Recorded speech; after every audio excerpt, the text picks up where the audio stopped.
The wedding day. Gavin, the president of GM Group, put out a help post on their website. My wife's nephew is a succubus. He keeps hanging around her. What should I do? The comments were all over the place. Gavin only liked one of them. Maybe Gavin needs a female succubus? In the hotel lounge, Gavin suddenly woke up, his mind filled with images from before he passed out. His childhood sweetheart, Mandy, was sitting in a wheelchair in her wedding dress. Her godnephew, Justin, dressed in a sleek black top, knelt in front of her, gently lifting her wedding dress and leaving her cheeks flushed. Suddenly, Justin's voice broke his trance. Gavin, you're finally awake. Do you know you fainted and scared Mandy half to death? Gavin lifted his head and saw Justin wearing the suit and wedding ring meant for him, standing right next to Mandy. His anger ignited instantly. Who gave you the right to wear my wedding suit and ring? Justin turned pale. Mandy frowned too. Gavin, you fainted unexpectedly and couldn't be at the ceremony.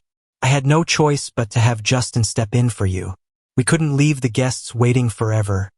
Could we? All of Gavin's anger suddenly got stuck. He had been hands-on with everything for their perfect wedding while managing projects during the day. Mandy had often complained, Gavin, the wedding is important, but you never have time for me. I'm getting jealous. She couldn't possibly not know how much this wedding meant to him. Yet now she easily let Justin take his place. Gavin wanted to call off the wedding right then, but seeing Mandy in her wheelchair stopped him. Her legs were sacrificed to save him. Plus, their marriage linked their families. He couldn't act rashly. A knock on the door interrupted, and a servant's voice came through. Miss, the madam invites you all down to dine. Mandy acknowledged, glanced at Gavin. We'll deal with this later. Let's go eat now. Gavin needed time to think it all over, so he nodded. On their way down, he couldn't help but watch how Mandy and Justin interacted. At the dining room, Gavin realized his parents were still around. Both families gathered around the table, a quiet, tense vibe in the air.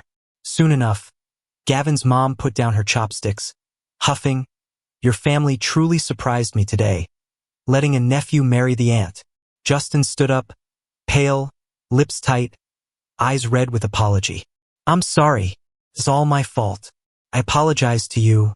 The booth's elders stayed silent. Only Mandy spoke, her voice cold. I suggested it. Vent your anger on me. Justin is just a kid. Gavin's mom looked quite upset. Mandy was always so respectful, but now she stood up for Justin against his mother. Gavin found it hard to bottle his anger. If it was your idea, shouldn't you seriously apologize for what you did? Mandy nodded. Gavin, my oversight caused today. How about this? I'll give you a 5% cut in the family's commercial district project. Good enough? Hearing that, everyone from the booths frowned. 5% meant around 50 million. Gavin's parents seemed relieved but silent, leaving the decision to him. Gavin wasn't in need of the money and disliked how Mandy solved feelings with cash. Yet, this wasn't the place for more arguments. Let's just eat. Without looking at Mandy, he helped his parents with food. After the meal, once his parents were in their car, Gavin and Mandy got in the booth stretch Lincoln to head to their wedding home. Inside, the red festive decor hit him, though none of the delight or happiness from when he decorated remained. Mandy rolled over, taking his cold hand. Gavin, I'm sorry about what happened today. Please don't be mad. Okay. Her eyes held genuine emotion and apology. But Gavin couldn't shake the image of her and Justin out of his mind. Just as he was about to question her, a phone rang urgently. Mandy glanced at it, her expression suddenly anxious, taking the call outside. In the quiet living room, Gavin could clearly hear Justin's breathless voice. Mandy, I feel so bad, so hot. Please save me. Gavin stopped her. Mandy, it's our wedding night. You can't leave. But Mandy didn't turn back. The wedding night can be postponed. But Justin can't do without me. Watching Mandy walk away, Gavin felt incredibly absurd. If Justin needed her, what about him? The wedding was done without him and now, he was left alone on their first night. Did Mandy truly love him? For the first time in over 20 years, Gavin started to doubt it. That night, Mandy never returned. Gavin lay in the red wedding bed, taking forever to fall asleep, only to dream of that accident again, on that mountain road, with the truck barreling down on him. Mandy pushed him out of harm's way at the last moment. He survived, but she could never walk again, bound to her wheelchair. Waking up from the dream, Gavin rubbed his eyebrows, slowly gathering himself before getting out of bed. Downstairs, he immediately spotted Justin at the dining table, his lean form wrapped in light blue silk pajamas. His face held a satisfaction from what must have been a long night.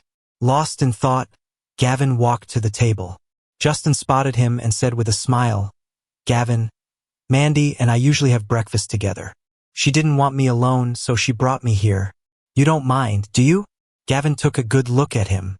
Usually, when Justin was around Mandy, he'd have his head down, trailing behind her with a gentle and refined demeanor. He was always respectful and polite towards Gavin. So much so that even though Gavin knew Justin was a succubus, he hadn't given it much thought. "Sir, your milk." A servant placed a cup of hot milk on the table in front of Gavin. "Thanks," Gavin said, and he was about to take a sip when suddenly, someone snatched it from his hands. Justin looked visibly flustered. This was meant for Mandy. Gavin's eyebrows furrowed, realizing something was off.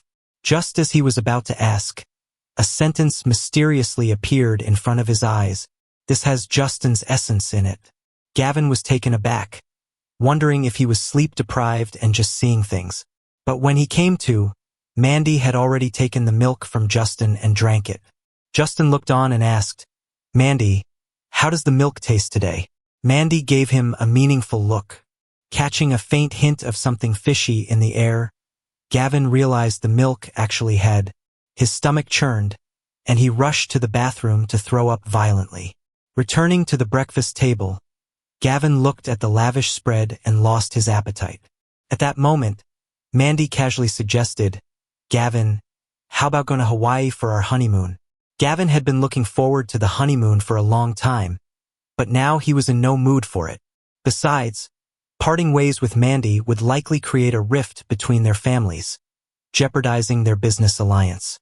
"We should cancel," he said. "The company's too busy, and I can't take time off." After that, he didn't bother waiting for Mandy's response and headed straight to work. After a tiring day, when Gavin returned home, Mandy was nowhere to be found. Only a cup of warm milk sat on the nightstand with a note from Mandy below it. "You've worked hard during this wedding period. Have some milk and rest well." Gavin stared at the white liquid, recalling the strange message from that morning. Ultimately, he skipped drinking it and went to wash up. Falling asleep was hard, and soon he was awoken by some odd, stifled noises. Following the sounds, Gavin found the slightly ajar door of the next room, where familiar sounds of soft moaning and gasping came from. Peering in, he saw Mandy seated in a wheelchair, holding a rope in her hand. The other end of the rope was around Justin's long neck. Justin was unclothed, kneeling on the carpet, his mouth smeared with something that appeared wet and shiny. "Mandy, who makes you feel better, Justin or Gavin?" Mandy responded without hesitation, her voice trembling slightly. "Of course, it's you." Shocked, Gavin staggered back, accidentally knocking over a vase in the hallway with a loud crash. Mandy turned towards the door. Gavin instinctively hid, his back pressed against the cold wall, trying to calm his racing heart. Only when the sounds resumed did he manage to make his way back to his bedroom. Seeing the now cold milk once more, another line of text floated to his vision. "There's a sleeping pill in that milk." Unsure what to think about this strange occurrence, Gavin recalled the events of the morning and called a doctor he knew. The following day, he sent the milk for testing. Soon after returning to work, he received a text from the doctor. "Where did you get this milk from?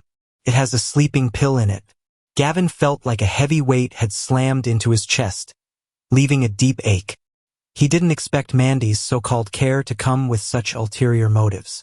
He clutched his phone tightly. Just then, the office door swung open violently. Mandy rolled in on her wheelchair, holding a soup container. "Still busy? I had the servants make some pigeon soup to help you recover." Gavin didn't budge. Previously, he would have considered himself the luckiest man alive.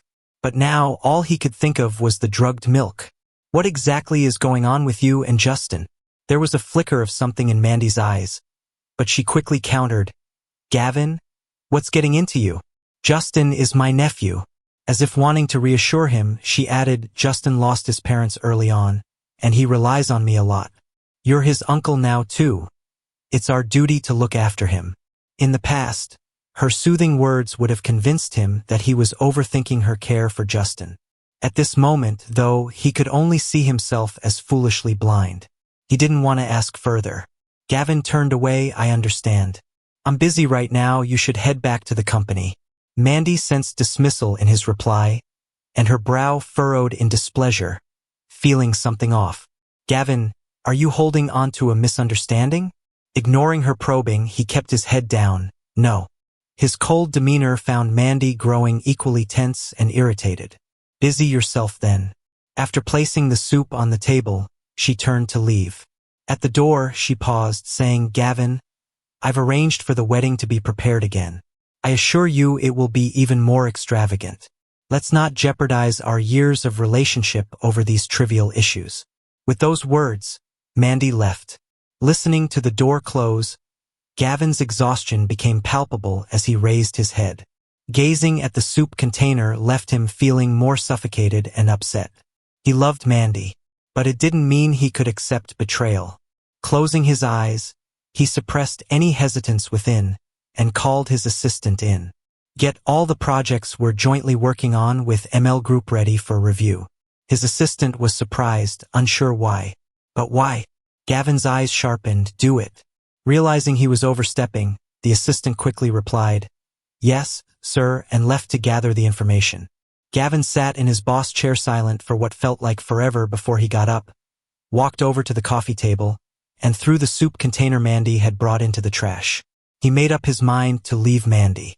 Before the divorce, he wanted to sever all business ties with Mandy and the Booths. Their families had been associated for many years with countless joint investments, operations, and projects. Breaking all that overnight was a pipe dream. Gavin was swamped all day, and it wasn't until 9 p.m. that he finally had a moment to breathe. That's when he saw the message Mandy sent 3 hours earlier. Gavin, I had Justin's stuff moved to the villa in the bay. He'll be living with us from now on. Gavin stared at the message for a long time, unsure how to respond. Finally, it clicked. Let them move. I won't be staying there for long, he thought. He put his phone down and was about to keep working when it buzzed again. Mandy. Gavin, I'm downstairs at your office to drive you home. If you're not done, I'll come up. A wave of irritation washed over Gavin. How had he never noticed Mandy being this overbearing before? Staring at the documents about separating from the Booths, he replied, Not busy. I'm coming down. Then he packed up and turned out the lights. On their way back to the villa, Gavin feigned sleep, remaining silent. Mandy didn't say a word either. Once home, they saw the newly hired maid respectfully setting cut fruit in front of Justin. Sir, have some fruit. Gavin heard it loud and clear. Not that Mandy missed it, but she remained silent. Gavin was done waiting and didn't want to play dumb. He asked directly, if he's the sir, then what am I? Justin finally noticed him and waved his hands at the maid. Flustered. Aunt, you've got it wrong. I'm just the nephew, he's the uncle. Mandy finally spoke too. Not recognizing the man of the house, she said calmly to the maid. Go and collect your pay from the housekeeper. You're not needed anymore. She turned to Gavin. Gavin, is this handled to your satisfaction? Their eyes locked, and Gavin didn't want to say any more. I'm feeling tired. Don't call me for dinner. He headed straight upstairs. Barely a few steps in, a strange noise came from the crystal chandelier in the living room. Gavin looked up, his pupils dilating in shock. The massive chandelier above was about to crash right down on Mandy and Justin. Instinct took over, and Gavin darted towards Mandy in her wheelchair. Just then, a sentence flashed before his eyes. Don't go over. Mandy's legs are fine. She and Justin won't get hurt. Too late. Gavin threw himself under the chandelier anyway. The moment it hit, he saw Mandy get up from the wheelchair, yanking Justin to safety and shielding him. Bam! Everything went black for Gavin as searing pain shot through his head. When he woke up, he heard the unbearable sound of water sloshing. He struggled to pry open his heavy lids. Through blurred vision, he saw Justin completely naked, his body moving rhythmically. Mandy, supposedly wheelchair-bound, was perched on a chair by the window, her legs wrapped tightly around Justin. Her fingers dug into his thighs, helping him move up and down. Their low, breathy noises occasionally filled the air. But Gavin didn't care what they were doing. His focus was solely on Mandy's fully functional legs. As if knowing his thoughts, another sentence appeared before him. Mandy's legs were never injured. She married you to gain more benefits from the whites and hide her affair with Justin. Reading those words made Gavin's head throb like needles stabbing into his brain. He let out a pained groan. The sounds of the evening abruptly stopped. He sensed Mandy and Justin's eyes boring into him, but when everything quieted down again, they resumed. Gavin had no clue when they finished. Eventually, when his vision cleared and he opened his eyes again, the hospital room was completely empty. Knock, knock. A knock sounded at the door, and his assistant walked in. Hey Gavin, how's the injury? Reluctantly, Gavin touched the sore spot, his voice hoarse. Nothing major. What's up? The projects with ML Group have been reviewed. Contracts are confirmed, and the ones not started yet are subcontracted. Just needed your input on the ongoing ones. Gavin instructed, for those already underway, reach out to the companies that were bidding before. Quickly wrap up those nearing completion. He paused, recalling something. The shopping center we were building with them, isn't that about to launch? He hesitated but then resolute decided sell it too. The shopping center was a joint effort to commemorate their engagement, meant to symbolize both families as well as his and Mandy's relationship. Both the project and the mall were his blood, sweat, and tears. But since he chose to break away completely from Mandy and the booths, it held no value anymore. The assistant informed him, Gavin, the opening ceremony is today. Mandy already took Justin there. Stunned, Gavin watched the live stream on his assistant's tablet. On stage, Mandy and Justin stood like a couple, unveiling the drape over a plaque. The logo on it read not G&M but M&J, for Mandy and Justin. Gavin stared hard at those two letters. His hand, hooked up to N4, clenched into a fist. Bright red blood began to flow back into the tube, but he didn't even feel the pain. An assistant had to call a nurse to swap out the meds and apply a new bandage. Gavin was in a daze when his mom called. She was furious. Mandy took Justin to the opening ceremony and even changed the mall's name last minute. Everyone's talking about it. She doesn't respect you or our family at all. Don't worry, she reassured him. Your dad and I talked to the booths. Grandpa agreed to send Justin abroad and change the mall's name back. Gavin felt a warmth knowing they cared, though he didn't need it anymore. Mom, Just as he was about to share his decision, Mandy wheeled into the room, shattering any illusion he had of her standing during the day. Mom, Mandy's here. I'll be home in a couple of days. We need to talk. He hung up the call, looking at Mandy without a hint of a smile. Mandy abandoned her usual gentle demeanor and got straight to the point. You've been through a lot recently. I transferred the West City land to your name. Please talk to Grandpa and let Justin stay. When the whites were struggling, Gavin had offered big money for that land, but Mandy wouldn't budge. Now she was giving it away so easily, for Justin. The irony was not lost on Gavin. Sure, but you have to promise me something. Mandy quickly agreed. Okay, as long as I can manage. Stand up, he replied coldly. Mandy's eyes flickered with unreadable emotion but quickly lowered in a feigned look of vulnerability. You saw me stand up. I thought I could. But after that, the doctor said it was just an adrenaline rush. What kind of rush kept her and Justin passionately tangled from the chandelier falling incident all the way to the hospital? A self-deprecating feeling spread through Gavin. He chuckled bitterly but didn't press further. For the next 2 weeks, whether out of guilt or something else, Mandy stayed by his side, caring for him with such attention that even the doctors and nurses couldn't help but praise their bond, admiring Mandy's devotion. 2 weeks later, as Gavin was finally discharged, Mandy canceled all her company meetings to personally take him home. The moment they walked in, Gavin was surprised by the sight. Flowers adorned the entire villa, and a romantic candlelit dinner was set on the round table. "How do you like it?" Mandy asked softly, her eyes full of affection, just like 3 years ago when she proposed. Who doesn't like romance? But this romance was not what Gavin wanted anymore. Not since he found out about her and Justin. "What's all this for?" he asked, suppressing his mixed emotions. Mandy didn't answer. Instead, she gently seated him and served his favorite dishes, all while saying, "These are your favorites. I cooked them myself. Try some." As candlelight flickered, Gavin looked into her gentle eyes. Every bite tasted like ash. Then Mandy pulled out a velvet ring box. Inside was a ring sparkling with tiny diamonds.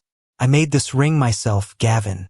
I wanted to make up for not giving you a wedding ring." Her gaze was full of love, but all Gavin saw were the cruel words floating before his eyes. "The ring was a lie, bought by her assistant. Every night during your hospital stay, she snuck off to be with Justin." Thanks to the milk incident, he no longer doubted the truth of these words. He just didn't know when Mandy and Justin had started their affair. How long had he been fooled? Gavin's throat tightened as he was about to speak, when a sharp phone ring interrupted him. Mandy's face shifted seeing the caller, and she hurried to answer. Justin's trembling voice came through. "Mandy, Grandpa wants me to get engaged to Lily next week. I don't want to. I don't even like her. I'd rather die than marry her." "Don't say that." Mandy scolded him gently. "Stay put. I'm coming over." As she wheeled out, she left without a word of explanation. The room suddenly felt emptier, the act abruptly ending. Gavin stared at the ring still in its box and chuckled ironically. He tossed the whole thing into the trash, discarding the last traces of attachment he felt for Mandy. With that settled, Gavin headed upstairs to pack. Amidst his tasks, a crumpled piece of clothing on the windowsill caught his attention. Picking up the silk outfit, words appeared before him. Justin wore this during yesterday's escapade with Mandy. Immediately, Gavin felt his stomach churn. He hurled the clothes into the trash before even washing his hands, when the words appeared again, urging him, "Check the basement. There's a surprise." Assuming it was more of Mandy and Justin's antics, Gavin hesitated, but ultimately curiosity got the better of him. In the basement, as the lights flicked on, he stood frozen. The entire room was covered in mirrors. In the open shelf on the wall, there were all sorts of toys that made you blush just looking at them. Without exception, every single one looked like it had been used. Gavin felt numb and didn't want to look anymore, so he turned around and left the basement without looking back. When he got back to the living room, his assistant was already waiting for him. Seeing Gavin, the assistant quickly handed him a contract to review. "Gavin, this is the contract you need to sign today." Gavin took a quick look. It was just a regular real estate contract. He picked up a pen, ready to sign it. Then words appeared again in his mind. Isn't he the CEO? How come he can't see the problem in the contract? Dumb and boring. No wonder Gavin can't part with his nephew. Gavin stopped short and quickly went through the contract, breaking out in a cold sweat when he spotted the holes. If he signed it, GM Group would face bankruptcy because of a funding issue. Who was behind this? As he mentally scanned through suspicious people, words slowly floated in front of him like a lightning bolt striking his heart. Mandy. Mandy realized she couldn't keep it under wraps anymore, so she planned for GM Group to go bankrupt, intending to take full control of it. Gavin had no doubt in these words. He had seen Mandy's ruthless side in business and never suspected that she would turn it on him. Since Mandy was always so confident, thinking that no matter what she did, he would never leave her, he decided to give her a big present to shatter her delusion completely. Gavin sent his assistant away, grabbed a golf club, and smashed all the wine cabinets at home. As the expensive wines shattered, past memories flashed through his mind. While decorating their wedding house, Mandy had helped him put each bottle in the wine cabinet. She cuddled in his arms with a sweet smile, saying, "The wine doesn't get people drunk. People get themselves drunk." Even when hanging wedding photos, Mandy insisted on being involved despite being in a wheelchair. Once he finished smashing everything, the rich scent of wine filled the villa. Gavin didn't hesitate. He left the villa, tossing a lighter behind him. In an instant, the villa was engulfed in flames. The fire not only consumed the basement where Mandy and her nephew were, but also burned away all of Gavin's feelings and memories of her.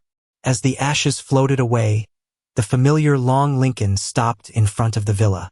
Before leaving, Gavin saw Mandy and Justin's panicked expressions. Elsewhere, Mandy finally waited for the fire to be extinguished. She surveyed the destruction, while Justin complained, "Mandy, how did this fire even start?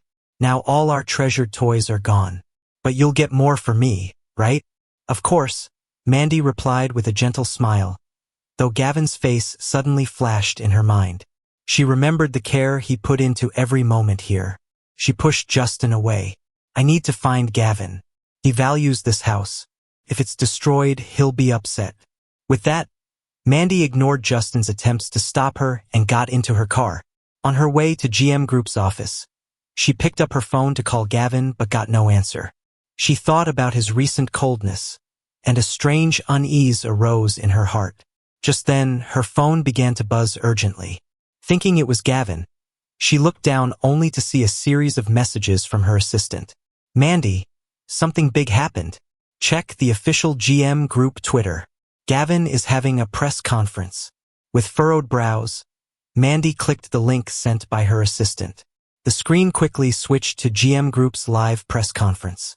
In the video, Gavin sat in the middle, his sharp eyes piercing through the screen. He spoke each word clearly with determination. "My divorce proceedings with Mandy have officially begun. GM Group has terminated all partnerships with ML Group. From today on, any project with GM Group will never include ML Group until death do us part." Stunned, Mandy froze, her mind blank. Every word from Gavin was crystal clear in her mind. Divorce. No ties between GM Group and ML Group. No peace until death. The reality hit her unexpectedly, and before Mandy could process it, the car stopped at GM Group's entrance. She stared at her now black phone screen, motionless for a long time. She didn't remember how she got back to ML Group. A knock on her office door jolted her back. A subordinate walked in, placing the divorce papers in front of her. "Mandy, this was sent by Mr. Gavin's assistant." She looked at the divorce papers but didn't reach out to take them for a long time. Her complexion was terrible. Her dark eyes swirled with emotions. An assistant stepped forward, took the divorce papers, and set them on the desk before leaving with everyone else. The door shut, leaving the office deathly quiet. After some time, Mandy regained her composure, her gaze drifting to the papers on the desk. The divorce papers lay there quietly. She dragged her stiff body to the desk, reaching for the papers. Gavin had already signed them. His handwriting was smooth and showed no hesitation. Mandy's heart felt slashed by Gavin's name, each ache consuming her. Just then, she realized with piercing clarity that Gavin truly wanted a divorce, to sever everything about her. Thinking of this, her chest ached, a faint panic bubbling up. Mandy didn't sign. She threw the divorce papers into the trash. At this moment, Justin came in through the door. In recent days, his desires and body had been immensely satisfied, and his demeanor was rosy, his eyes captivating. "Mandy, what's wrong?" he asked, his eyes lighting up at the sight of the divorce papers in the trash. Opening his arms, he pulled Mandy's rigid body into an embrace, his voice low and hushed. "Is Gavin divorcing you?" "I'm not getting a divorce." Mandy finally spoke her first words, her voice shaking uncontrollably. Justin paused, biting his lip in frustration. Why not divorce? Doesn't Mandy like Justin? Justin and Mandy aren't blood related. They're only an aunt and nephew by title. Over the years, because of Mandy's special succubus physiology, she's been around to help him manage his desires, using her body as a remedy. Though sometimes, when he's really hungry, he can't stop himself from wanting other women, he genuinely likes Mandy. Mandy has always been good to him, protecting him in every way. Mandy broke free from Justin's grasp and said firmly, "This is different." Justin's voice grew agitated. "How is it different?" Mandy wasn't sure how it was different. There was just a voice deep inside her telling her she couldn't get a divorce. It felt like if she signed those divorce papers with Gavin, she'd live with regret forever. After calming Justin down, Mandy received a call from the Booth's old family house, asking her to come home. Gavin's statement at the press conference had caused quite the stir. The two families, always on good terms, were now in a bitter standoff, escalating to a point of no return. The speculation was rampant. Everyone was guessing what might have happened. Then, the incident from a month ago resurfaced, where Mandy and her nephew Justin attended an unveiling event and the mall was renamed at the last moment. The fact that Mandy and Justin were only aunt and nephew in name wasn't a secret among insiders. Some speculated that Mandy had an improper relationship with her nephew Justin behind the scenes, and that Gavin found out, leading to this breaking point. The combination of aunt and nephew in one scandal was explosive news. The media had caught on to the key information and were ready to report it, but the Booths paid to suppress the news. Late at night, at the Booths' old family home, the atmosphere in the hall was tense and oppressive. Grandpa wasn't speaking, and no one else dared to break the silence. Today's events had thoroughly embarrassed the Booths in the social circle. As the main cause, Mandy sat silently with her head down, her expression unreadable. On her way to the old house, she got a message from her assistant. Gavin used the situation to sever all the business ties between the two families. Their connections ran deep, so Gavin must have been prepared to break ties so swiftly. When did he start planning this? Mandy wondered as Grandpa finally spoke, looking past her. "Why didn't Justin come back with you?" Mandy paused. "Justin's not feeling well. I told him to rest at home." Grandpa huffed, not believing her. "Since we're all here today, you better explain what's going on between you and Justin." Mandy stayed silent for a long time before speaking softly. "Justin and I are just aunt and nephew." At this, Grandpa couldn't hold back his anger. "You're still not telling the truth." Mandy pressed her lips together, silent. Seeing Grandpa's expression darken, Mandy's mother stepped in to defuse the situation. "Dad," Mandy raised Justin herself. "They're close naturally." But as she spoke, Mandy's mother's voice faded away. Everyone knew what the relationship was between Mandy and Justin. Even if nothing ever happened between them, one of them surely had feelings for the other. Grandpa looked at the still silent Mandy, sighed, and waved his hand. "You ask me. Let's send Justin abroad in a few days. Given all the uproar, he won't escape the judgmental eyes if he stays here. He might as well lay low abroad and come back if needed." Mandy quickly lifted her head at these words. She knew Grandpa meant well, but there was no way Justin could leave her right now. In the end, Mandy admitted to her and Justin's relationship, but blamed everything on herself. "This whole mess is my fault. Justin's young and easily influenced. Don't blame him. Grandpa, please don't send Justin abroad. He's grown up here, and being suddenly moved to a place he doesn't know, I worry for his safety."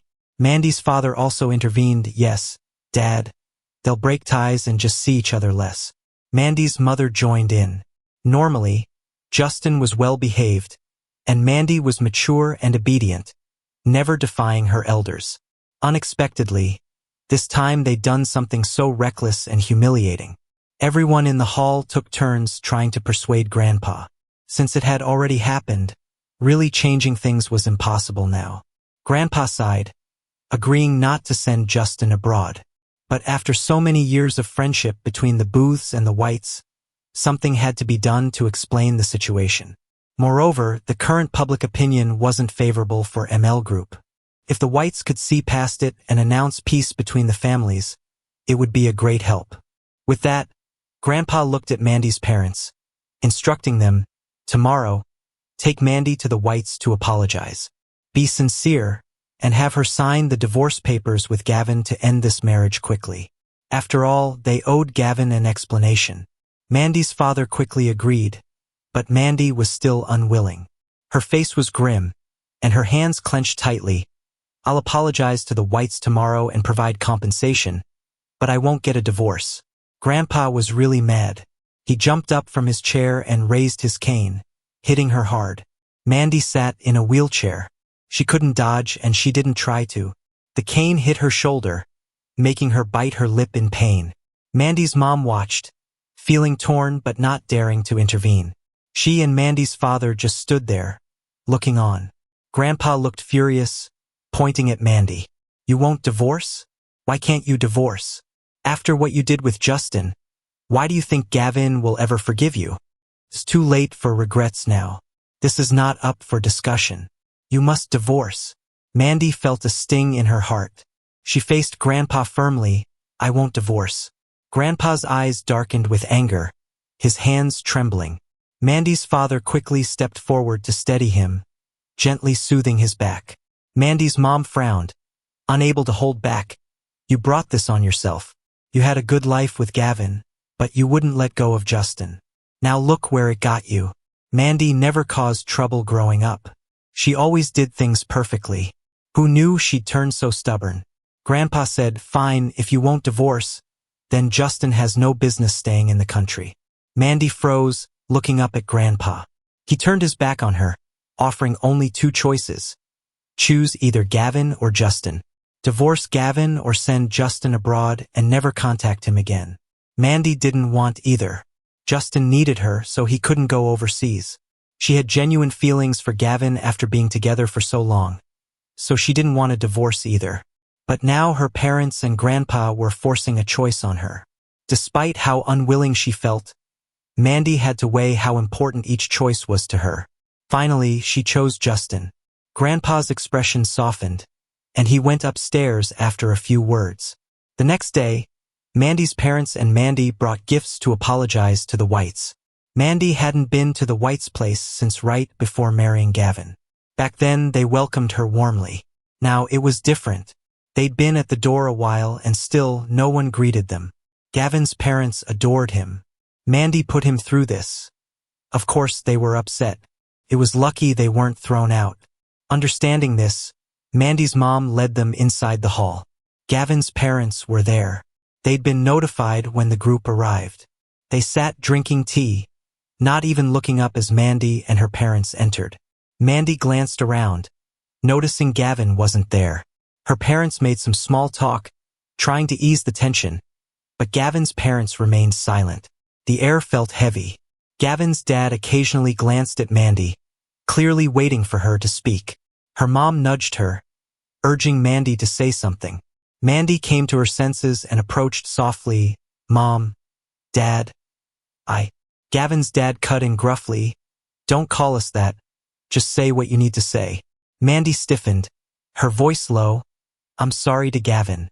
Is he home? Can I talk to him?" Gavin's mom, with a cold look, set her cup down.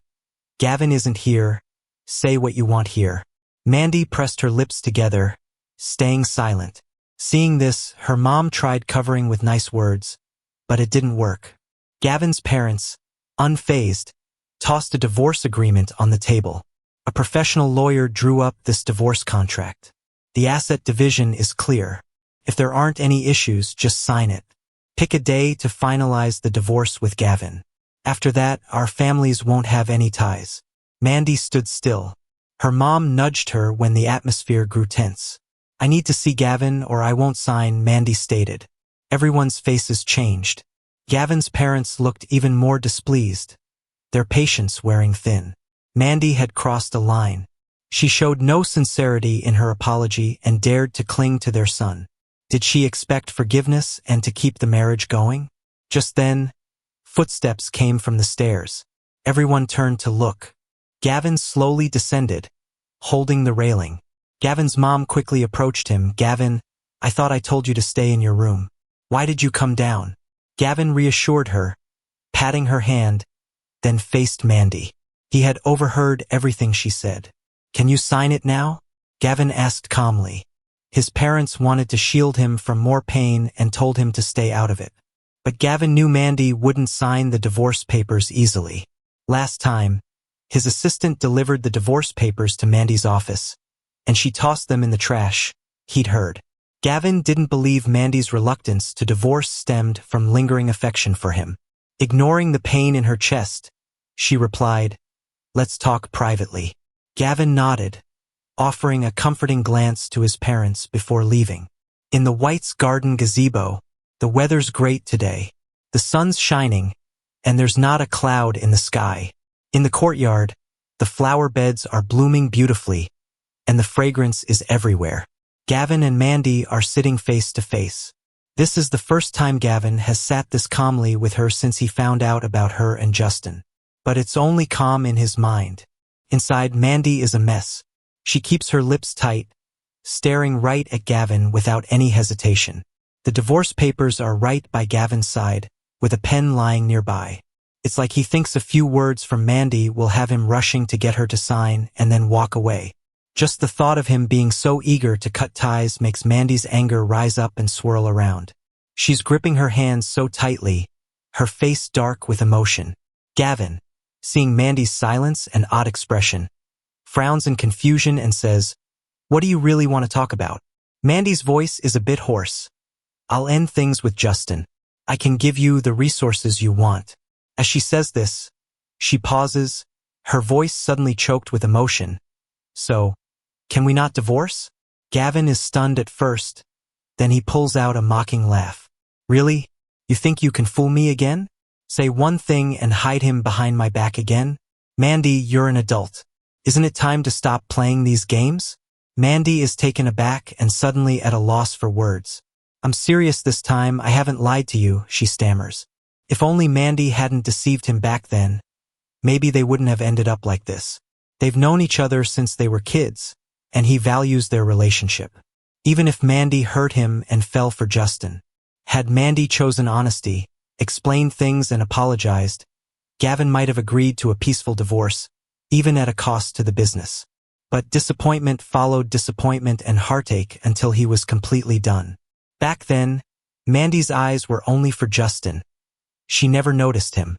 And now that he's given up, she's trying to win him back? It's almost laughable. Gavin forces a smile, his eyes filled with sarcasm. "Is that so? But after everything you've done, how am I supposed to trust you? Even if you are telling the truth now, it doesn't matter to me. Just sign the divorce papers already. If you want to drag this out longer, I've got time. One way or another, I'm divorcing you." Gavin pushes the divorce papers toward Mandy, his expression indifferent. Mandy lowers her eyes to the divorce papers on the table, feeling like her heart is being ripped apart. So Gavin can be this cold and hurtful too. Seeing her still not moving, Gavin's face turns completely cold. "Mandy, I have a video you might find interesting." Mandy is surprised and looks up at him. Gavin sneers, pulling out his phone and showing her a video. It's footage of her and Justin intimately, a scene that's quite revealing. Mandy's face turns sour, and she tightens her fists. "When was this taken?" Gavin puts his phone away slowly, saying, "You two messing around behind my back every day like it's nothing. Did you think I didn't know? Mandy, you should realize what releasing this video would do to the ML group, right?" Of course, Mandy understands. Gavin announcing a relentless fight with ML Group at the press conference had put them at the center of public opinion. Releasing this video would only confirm the scandal between aunt and nephew. The ML Group's image would be tarnished, leading to a drop in market reputation and negatively impacting its future. Gavin looks indifferent. "Just sign it. Don't waste any more of our time." He's lost all patience, looking at the woman he once loved, now feeling only indifference and disgust. Mandy stares at him for a long time, dazed. Gavin's expression doesn't change, still endlessly cold. He used to never look at her like this. When did the love in his eyes fade away? Mandy wonders, disoriented. She picks up the pen, her hand trembling as she signs. Seeing her finally sign, Gavin silently breathes a sigh of relief. With one major issue resolved, his mood noticeably lifts. Gavin takes his copy of the divorce papers after checking them over. He stands up, telling Mandy, "Meet me at the Civil Affairs office at 8 in the morning. I have time then." Saying that, Gavin turns and leaves without waiting for Mandy to respond. The next morning, Gavin gets up at 6 to get ready.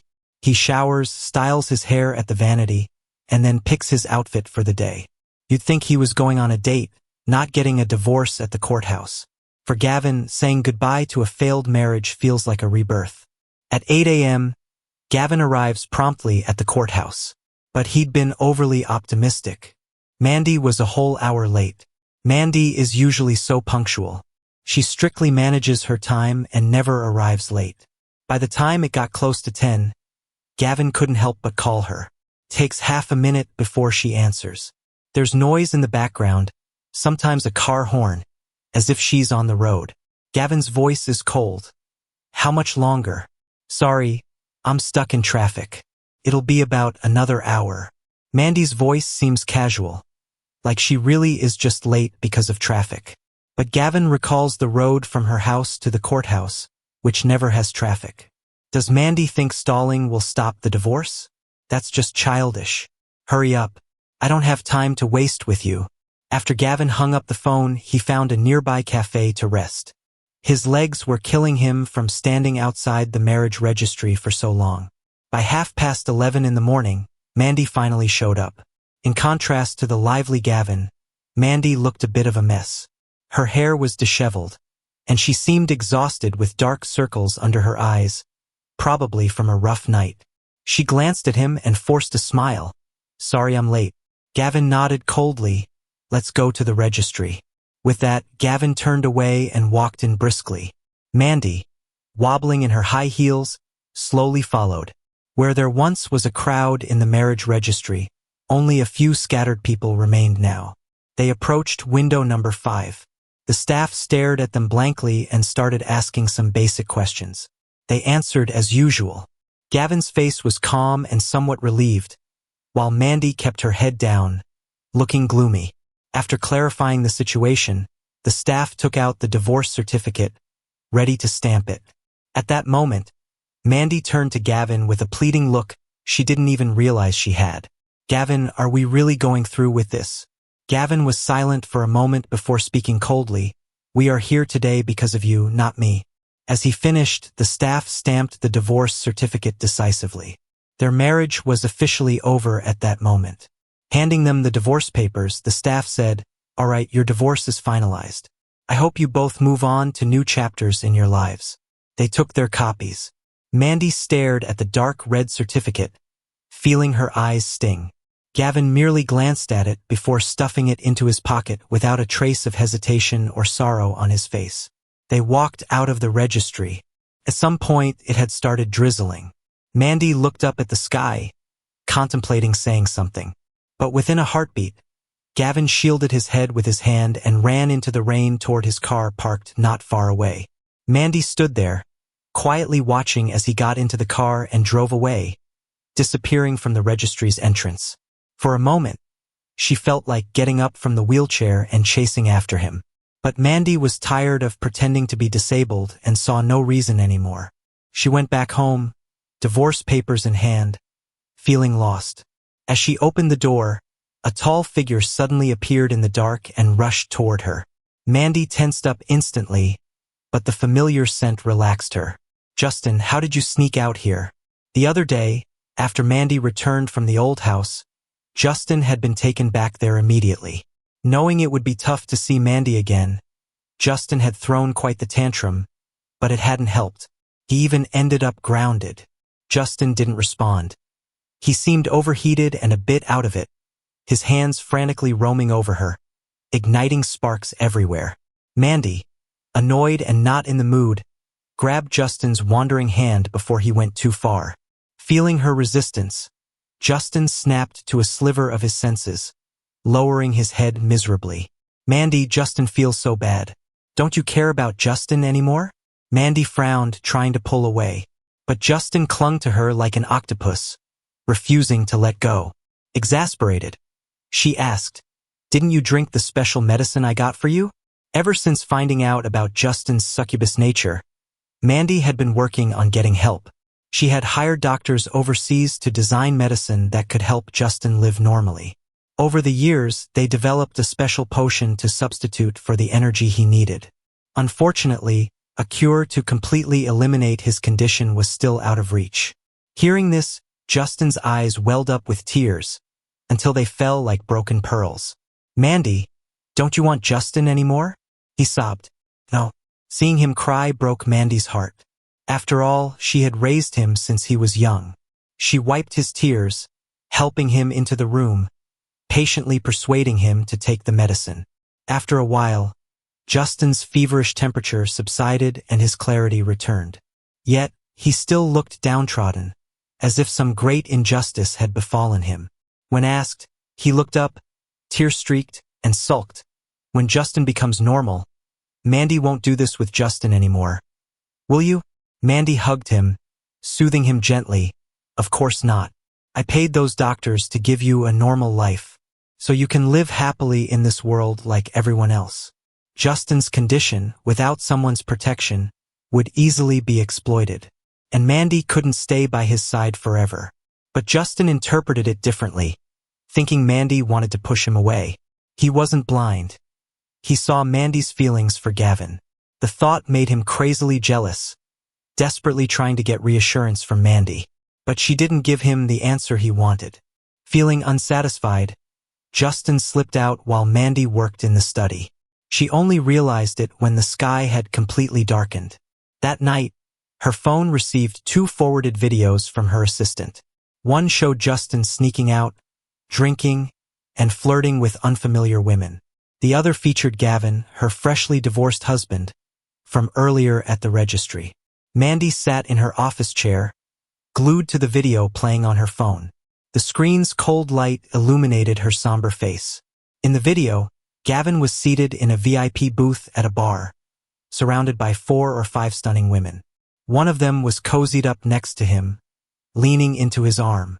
Gavin didn't just ignore it. He leaned over and said something in her ear. With a thud, Mandy tossed the phone onto the table. Her face tense, she opened a file her subordinate had just sent. But minutes passed, and she didn't absorb a single word. That video kept playing in her head, making her chest feel tight and her mood worsen. After a while, she picked up the phone again, hesitating for a few seconds before dialing Gavin's number. As the line rang, she clenched her fist, feeling a strange sense of tension. Finally, after about 30 seconds, someone picked up. Before Mandy could say anything, a sultry female voice came through the phone. Hello? Who is it this late? Mandy's face turned stone cold, and she spoke through gritted teeth. Who are you? Where's Gavin? On the other end, the woman seemed flustered and took a moment to respond. He's in the shower. Do you need him for something? The word brother repeated in Mandy's mind, sparking an ironic laugh. How long had it been since the divorce, and Gavin was shamelessly parading women around. His actions were like stomping on her pride. Get him on the phone. I have something to say, Mandy demanded with the commanding tone familiar to those who obey. The woman agreed reluctantly. All right, hold on. There were sounds of shuffling as the woman seemed to get out of bed. Mandy's face grew darker. The woman called out, Hey, Mandy's calling for you. Mandy sat up straighter, ready to confront Gavin. A muffled voice came through. Just hang up, please, and block her while you're at it. I forgot to do it earlier. The call ended abruptly, leaving the study in silence. Mandy was frozen, disbelief flashing across her eyes. Imagining Gavin and the woman, she couldn't calm down. She almost stood up to confront him but sat back down, filled with simmering anger. Time slipped by before Mandy remembered Justin. It was the first time Gavin had consumed her attention so completely that she had forgotten about Justin. She quickly dialed her assistant. He picked up, anticipating her concern. Hey, Mandy. I've already sent Justin back to the old house. No need to worry. Breathing a sigh of relief, Mandy thanked her assistant and hung up. Meanwhile, Gavin finished his shower and changed. The woman approached him eagerly. Who was that woman on the phone? She asked. Gavin glanced at her, not bothering to answer. Earlier, at the bar, she'd spilled an entire bottle of wine on him by accident. When she suggested going to a nearby hotel to change, Gavin saw right through her ploy. But he was out to have fun, to celebrate his newfound freedom, so he let it slide. Dressed again, he grabbed his car keys and headed for the door. The woman blocked him, pressing closer as if to tempt him. Gavin paused, then curved his lips into a smile. No thanks, I'm not interested. He transferred some money to her and left, unfazed. Work had kept Gavin busy for so long. He hadn't enjoyed a night out in ages. Following his foreign friend's advice, he had tried to unwind at the bar. But even so, he wasn't about to jump into things with strangers. Divorced, Gavin poured himself into his company's growth, hardly stopping to eat. Despite the grind, he found it fulfilling, though his folks pitied him, often bringing meals to him at work. Over a month flew by. His life settled into a calm routine. When not working, he spent time with his family, chatting over meals. One evening, after finishing his pile of tasks, he left the office for home. In the underground parking garage, an unexpected figure caught his eye. He halted, surprised. Mandy looked up at him. It was their first meeting since he'd blocked her over a month ago. She hadn't tried to reach out since, except for the occasional anonymous text urging him to rest. Gavin surveyed her. Mandy didn't seem well. She looked thinner, her face worn and no longer radiant or dignified. She just stared at him, not saying a word. Mandy could stand now, having undergone countless treatments without his knowledge. Her supposed medical miracle seemed laughable to Gavin. He remembered when Mandy had deceived him, making him believe he was the reason she'd never walk again, confined to a wheelchair forever. This weighed on Gavin for a long time, leaving him with a guilt so deep that he couldn't even face her. Eventually, though, with Mandy and her family's encouragement, he accepted it. Back then, Gavin held a swirl of emotions for Mandy. Gratitude, guilt, and deep affection. He even vowed that no matter what, he'd always be there for her. But then, someone on the chat told him the truth. Mandy's leg disability was fake, just a ploy to exploit his guilt and cover up her shady relationship with Justin. That revelation hit Gavin like a blast of cold air, chilling him to the bone. He never imagined Mandy would deceive him about something so serious, especially just to be with Justin, staying in a chair for years. It was almost laughable. In the underground parking lot, the wind howled, and time seemed to stretch. Finally, with a cold expression, Gavin spoke. "Do you need something?" Mandy's lips parted but then closed again. She had so much to say to Gavin, but facing his indifferent face, she found herself choked up, lost for words. Sometimes people only realize what they had when it's gone. While Gavin was around, she took him for granted.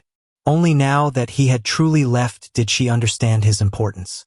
This past month, Mandy had been dealing with the company's scandals and lost herself in work.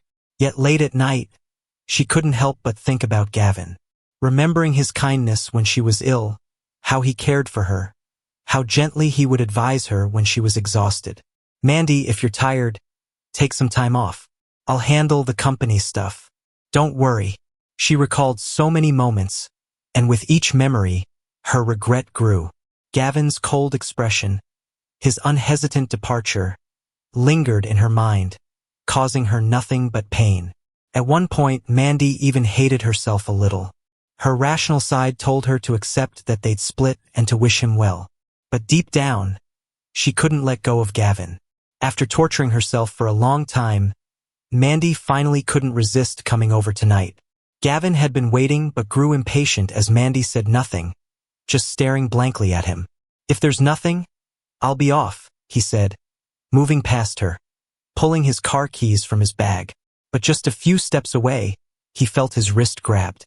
Mandy's voice was pleading, "Don't go, Gavin. I have something to say."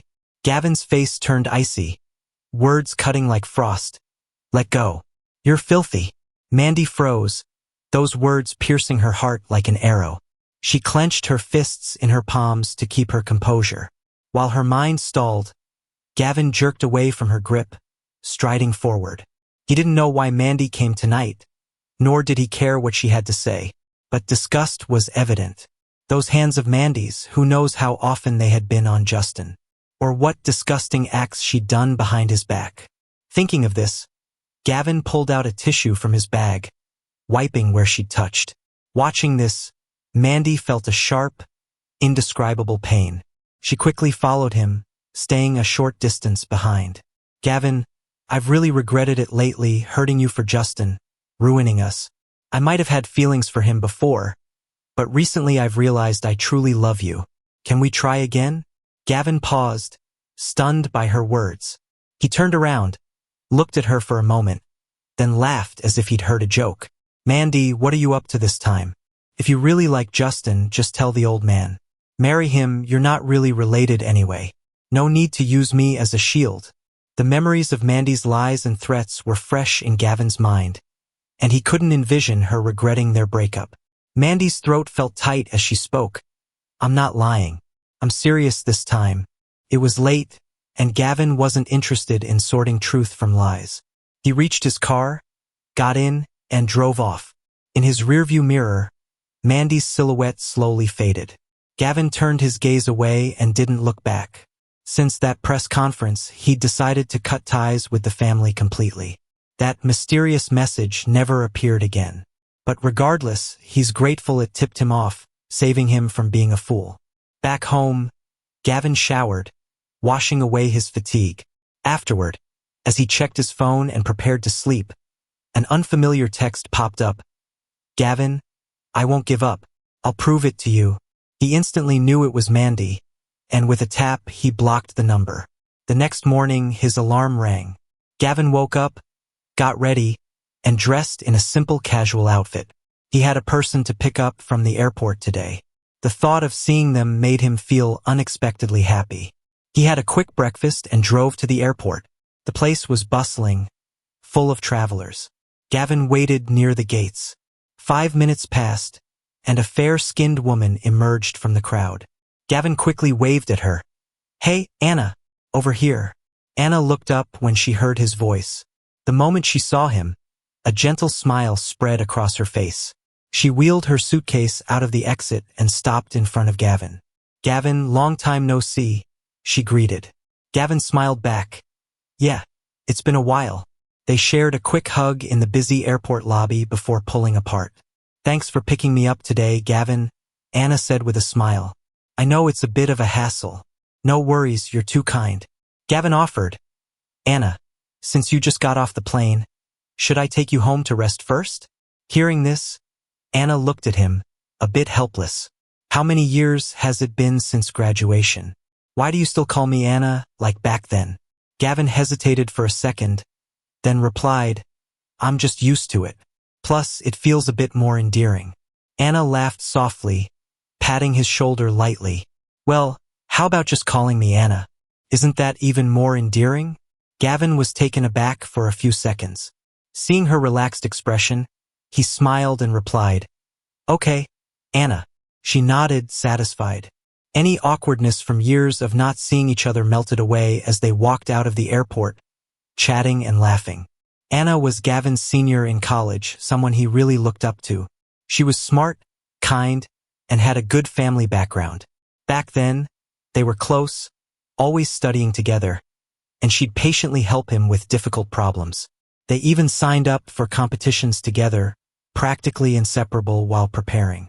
Because of that closeness, some guys at school who had a crush on Anna used to give Gavin a hard time. And back then, Gavin had been with Mandy for 3 months, leading to a big fight because of all this drama. But everything changed when Anna went abroad during her junior year, ending any unresolved conflicts. Thinking back, Gavin realized it's been years since they last met. Anna was back in town to visit her elderly grandma.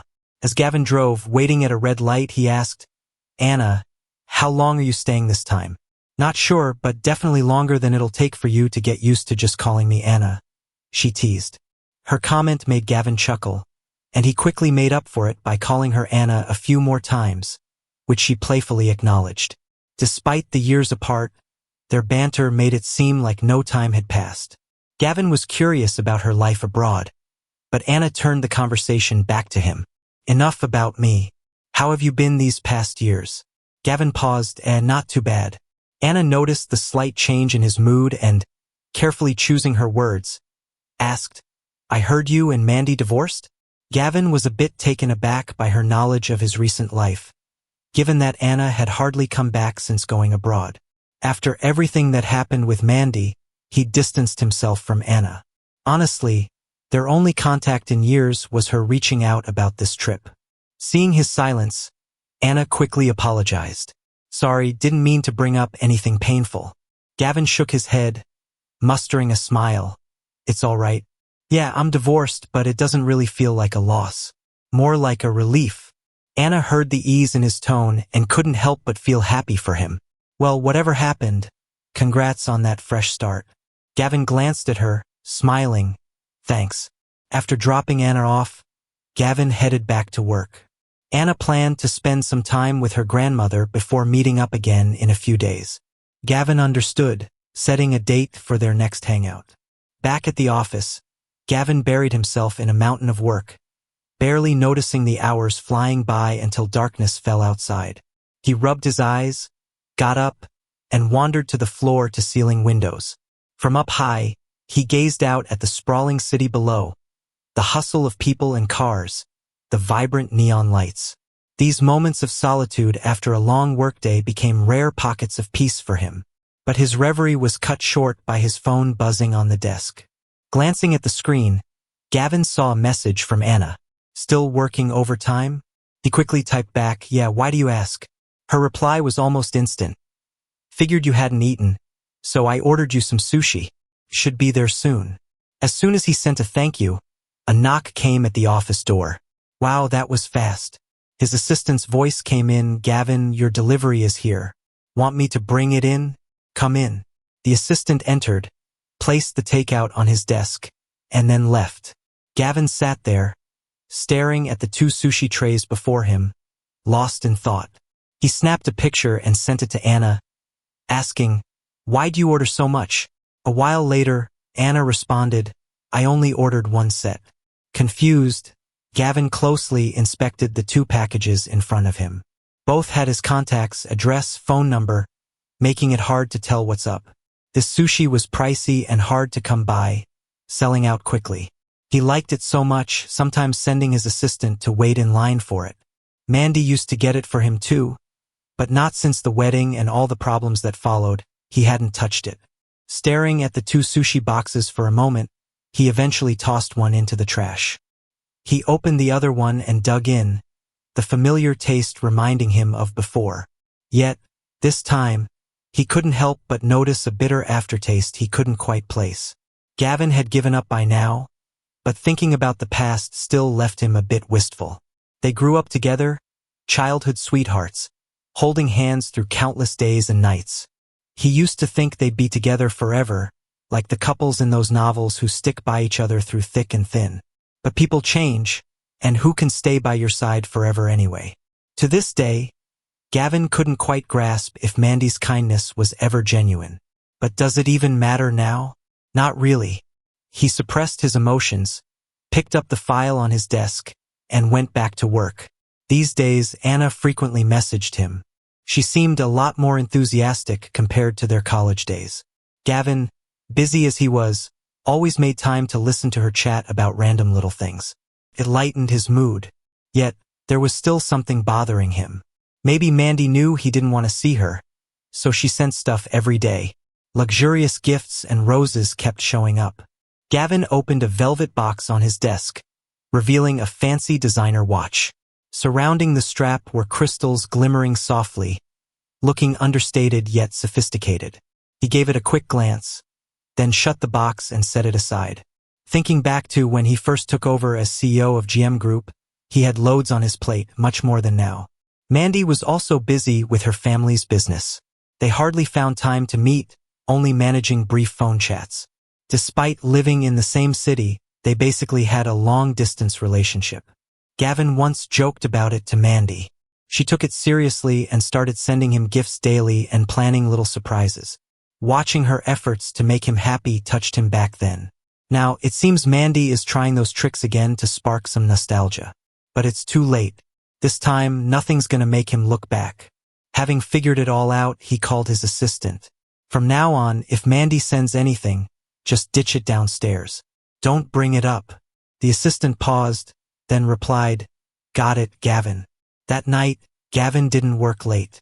He clocked out on time for dinner with Anna.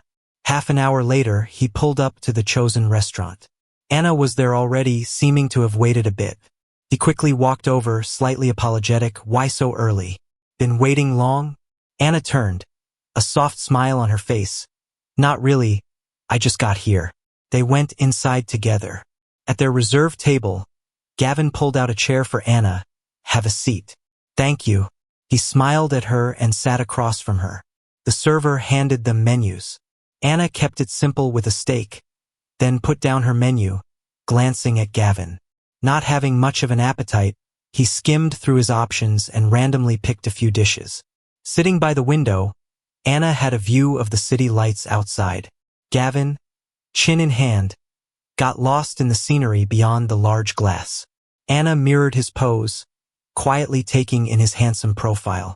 The peaceful vibe broke only when their food arrived. Gavin realized he'd been out of it and awkwardly said, "Sorry, just tired." So, Anna cut him off, her voice gentle. "No worries, no need for formalities with me."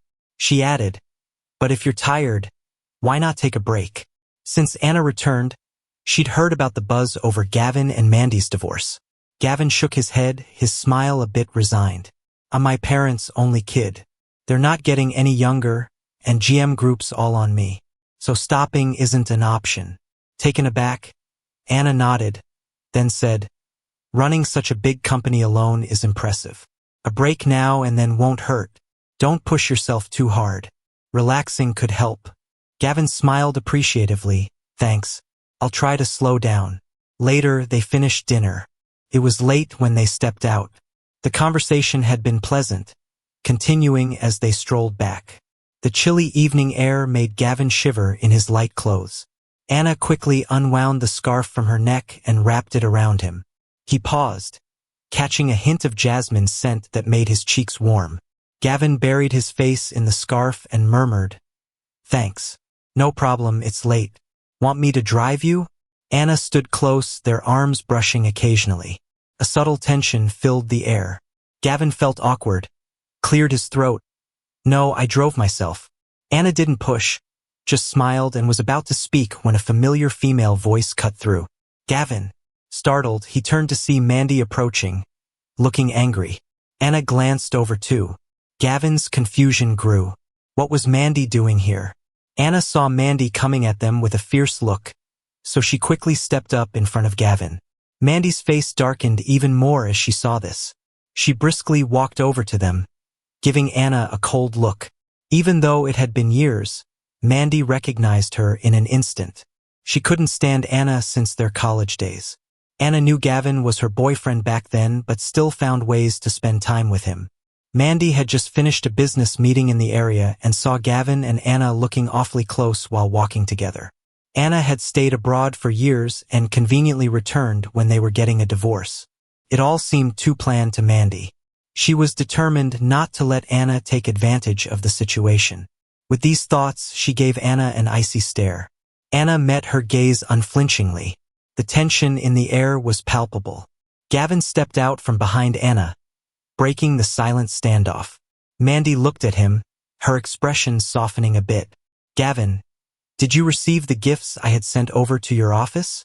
Gavin replied with a blank expression. "Yeah, I had my assistant toss them.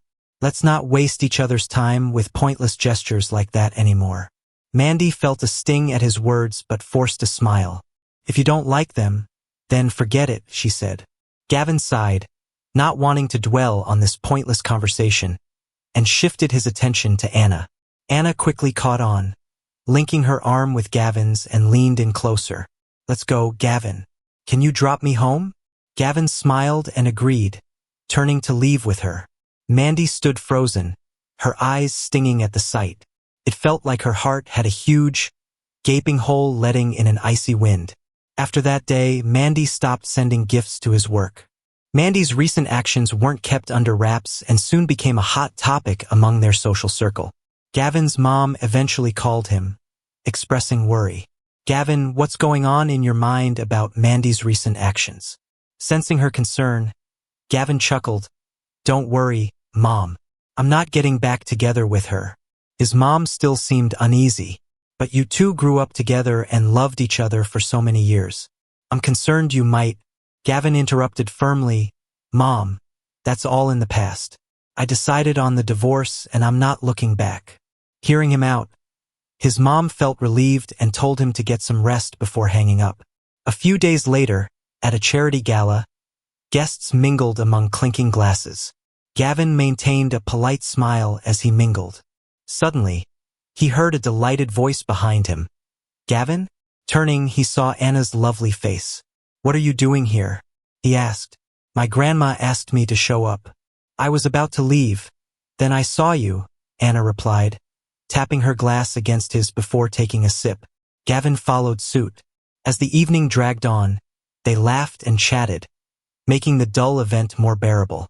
Meanwhile, from a distance, Mandy watched with dark eyes from where she stood. Gavin's smile seemed like a sharp knife. She used to be the one beside him, the one he smiled at like that. Feeling a weight pressing on her chest, she was barely able to breathe. Mandy. Justin had been standing by Mandy for a long while, but her attention had never strayed from Gavin. He finally spoke up, a hint of hurt in his voice. Yet Mandy still didn't respond. Last time, Justin had run off drinking in misery before being found and brought back home. Since then, Mandy only sent people to ensure he got his medications. She never came to see him. At this party, he had hoped to see Mandy again. Instead, he was met with her indifference. Seeing how Mandy was lost over Gavin only fueled Justin's resentment. Once, he was the center of Mandy's world. She had always shielded him from any pain. But now, glancing once more at Mandy, before he bitterly turned his gaze to Gavin's direction, Justin stormed off, anger radiating off him. Elsewhere, feeling uneasy from having drunk too much during the event, Gavin excused himself for the restroom. Inside, he washed up, enjoying the calm, the sound of running water echoing in the quiet space. As he turned to leave, Justin appeared before him. Gavin stopped, eyeing Justin warily. "What do you want?" Justin stared back, a sarcastic laugh escaping him. "What can I possibly do? Mandy's so smitten with you now. I don't get it. You're divorced. Why still toy with her, making her lose sleep over you?" Justin's hidden resentment spilled out, his usual polite demeanor twisted with anger. Gavin's demeanor turned icy. "Unlike you, some of us don't need to manipulate to earn love." Justin's facade cracked, his words hitting a nerve. Anger replaced his embarrassment. "You're so smug. But Mandy's feelings for me are true. She even told me herself." Gavin cut him off, weary of this pointless confrontation. "Mandy's feelings for anyone, they're irrelevant to me. Because if she truly loved you, you wouldn't need to stand here justifying it to me." Without looking at Justin even once, Gavin walked around him and left. Returning to the banquet hall, Anna was still waiting in the same spot for him. By then, the charity gala was halfway through. Gavin quickly made his way to her side. Anna asked with concern, "Why did you take so long?" Gavin paused for a moment and replied, "I ran into an old friend on the way and couldn't help but chat for a bit." Anna nodded and glanced at her phone screen. "The gala's almost over. Are you heading back now?" Thinking about what had just happened in the restroom, Gavin pondered for a moment before nodding. "Yeah, let's go together." The two walked out of the banquet hall. As they were about to part ways, Anna suddenly turned to him with a gentle look in her eyes. "Gavin, it's still early. Can you come with me somewhere?" Gavin was taken aback, asking with a hint of curiosity, "Where?" Anna smiled with a hint of mischief, her eyes becoming more intense. "You'll find out when we get there." Gavin was surprised for a few seconds, but eventually gave in to her expectant gaze. Anna's smile deepened as she opened the passenger door and invited him inside. When Gavin bent down to sit, he noticed her hand protectively hovering over his head to prevent a bump. If Gavin didn't understand her intentions by now, he'd be pretty clueless. Realizing what was going on, Gavin suddenly felt unsure of how to deal with her. Anna seemed to sense his thoughts and turned to give him a reassuring smile. "Relax, I just want to show you the place. I don't have any other plans." Gavin's face warmed up as he nodded quickly. Anna didn't say more and they drove in silence. Gavin stared at the moving landscape outside, lost in thought. After about half an hour, the car finally stopped. Anna got out and walked around to open the door for him. Feeling a bit awkward, Gavin quickly exited the car. As soon as he steadied himself and saw the scene before him, he froze in surprise. Staring wide-eyed at Anna, he exclaimed, "Is this the small grove behind the university?" Anna nodded with a smile, leading him to a bench by the grove's lake. Gavin found himself comfortable walking beside her back at the familiar university setting. Everything around the grove felt unchanged, and he couldn't believe how it remained untouched over the years. At this hour, several couples were also strolling by the lake. Sitting on the bench, the subtle scent of flowers wafting in the air helped Gavin leave all his worries behind. For a moment, he felt like he was back in his carefree student days. "Anna, thank you for bringing me here," he said. "I told you, no need to thank me, but since I've been back, you keep saying it." Anna replied with a slight teasing tone. Gavin was caught off guard, then chuckled, "Today is different. I really mean it." Anna looked into his eyes, playfully challenging, "So all those times before, you didn't mean it?" Gavin hurriedly waved his hands. "Of course not." Anna laughed lightly, letting a breeze skim over the shimmering lake surface. Gavin suddenly asked, "Anna, why did you bring me here?" Hearing this, Anna lowered her head, falling silent for a long while. Just when Gavin thought she wouldn't answer, she softly spoke, "I just felt you've been too stressed lately and wanted you to unwind. But there's another reason you might not want to hear." Seeing the hint of sadness on her face, Gavin immediately sensed what she meant. He looked down, staying silent. Back in college, Anna was always kind to him, but she never crossed any lines to show she liked him. Gavin's mind was now in a whirlwind, unsure of how to react. Anna was unlike Mandy. She was gentle and attentive, always considering others' feelings. Gavin admired her but wasn't sure about his feelings. Especially since he had just gone through a failed marriage, he wasn't ready for another relationship. They continued to sit in silence on the bench in the grove for a long time. Eventually, Anna stood up, telling him, "Let's go. It's getting late." Gavin bit his lip and followed her. Back in the car, Anna asked for his address before going silent again. Feeling the heavy atmosphere, Gavin rolled down the window. Cold winds rushed in, messing his hair into a tangled mess.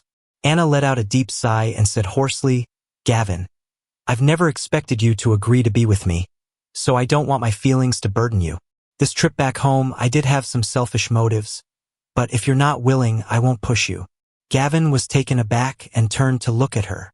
Anna's eyes were sincere, and she wore a gentle smile on her face.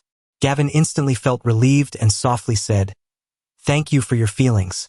You're amazing, and I'm sure you'll meet someone who feels the same way." Anna smiled and lowered her eyes to hide her disappointment. Hopefully, the awkward tension in the car dissolved completely. Anna dropped him off at his place and then drove away. Gavin watched her leave, then turned and entered the building, taking the elevator up. After a day's work, he was exhausted and just wanted to rest. But as soon as he exited the elevator, he saw Mandy, drunk and sitting in front of his door. He approached, the strong smell of alcohol hitting him, and frowned immediately. Mandy's head drooped as she mumbled incoherently. It was the first time Gavin had seen Mandy in such a state. Mixed emotions filled him as he crouched down to tap her shoulder. "Mandy, wake up. Don't sleep at my door." After a moment, Mandy opened her eyes groggily and, recognizing him, forced a smile. "Gavin, you're finally back." Seeing she was awake, Gavin stood up expressionless. "Since you're up, go home. I need to rest." Mandy stumbled as she stood, her eyes red and pained. "Gavin, I know I was wrong. I'll agree to whatever you say from now on. Can you just give me another chance?" Seeing him and Anna chatting happily at the event today had driven her mad. Gavin kept silent with a stern face. Mandy reached out, but he dodged her touch. Instantly, Mandy felt like her heart was being ripped in two. Gavin said, "Mandy, we're adults. We have to take responsibility for our actions and words. When you hurt and threatened me for Justin, did you not foresee today?" Mandy's hands clenched tightly, unable to utter a word in reply. If she'd known, she would never have acted like that. After speaking, Gavin moved behind her to unlock his door. Just as he was about to go inside, she suddenly hugged him from behind. Mandy buried her head in his waist, her voice crackling. "Gavin, I don't want to let go. Please give me another chance." Gavin frowned with irritation and tried to push her away, but then he froze. Mandy was crying. Within moments, he shook it off and forcefully pushed her away. "Clinging like this just makes me dislike you more. Mandy, if you truly regret it, let go. Don't keep bothering me," he said. Mandy stood there stunned, her once cold eyes now filled with pain. Gavin paid no heed to her and walked inside, shutting the door firmly behind him. Anna had stayed in City for almost half a month and was ready to head back to the States. On the day of her departure, Gavin saw her off at the airport. He didn't know if they'd meet again, so he hugged her tightly in farewell. Anna seemed to understand too, and hugged him back, wishing him well. After that, Mandy still pestered him for quite a while. But Gavin chose to ignore it, focusing on his own life. Under his leadership, GM Group thrived, and he gradually found more time to spend with his parents and explore the world. From then on, Mandy was no longer a part of Gavin's life.